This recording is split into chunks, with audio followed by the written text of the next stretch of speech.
My name is Martha Shaffer. I'm from Columbia, South Carolina, and I'm a senior Canale. Growing up, I had lots of interests and had no clear idea of what my future held.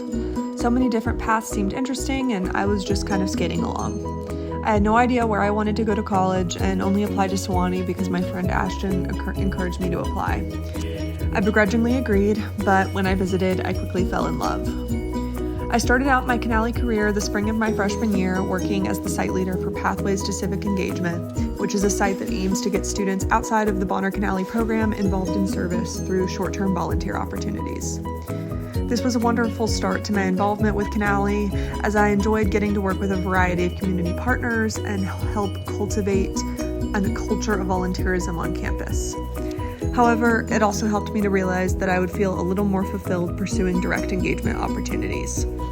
After already doing some work with Hilda at Arts Inside freshman year, I was able to get involved with the organization again through Canale, teaching art and writing classes at Franklin County Jail with Liz and Sydney.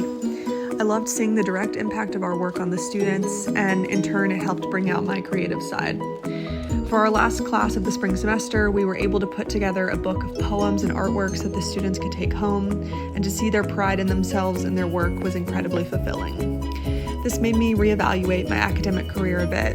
At this point, I was a declared natural resources major, which I loved and was committed to, but partially inspired by my experience at Franklin, I decided to declare a second major in art history.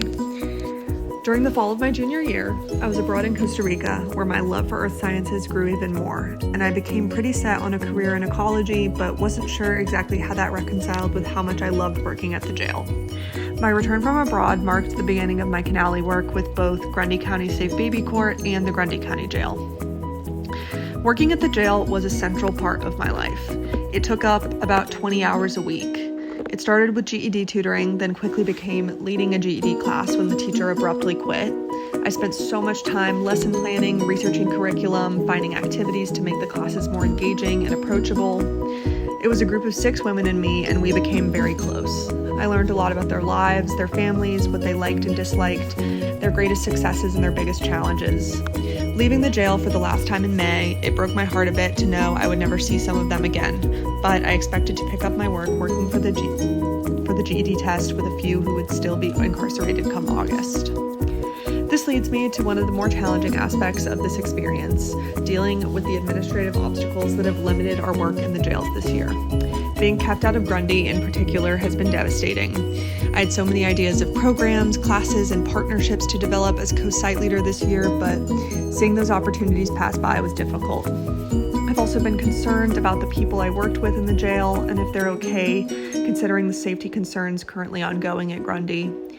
This shows firsthand how the profound loss of programs like ours has entirely changed the experience of people inside for the worse. These students are now facing a complete lack of programming, support, and recreation during their incarceration. Educational, artistic, and community resources for incarcerated people are essential. Taking them away only furthers the cycles of trauma, violence, and inequity that perpetuate mass incarceration.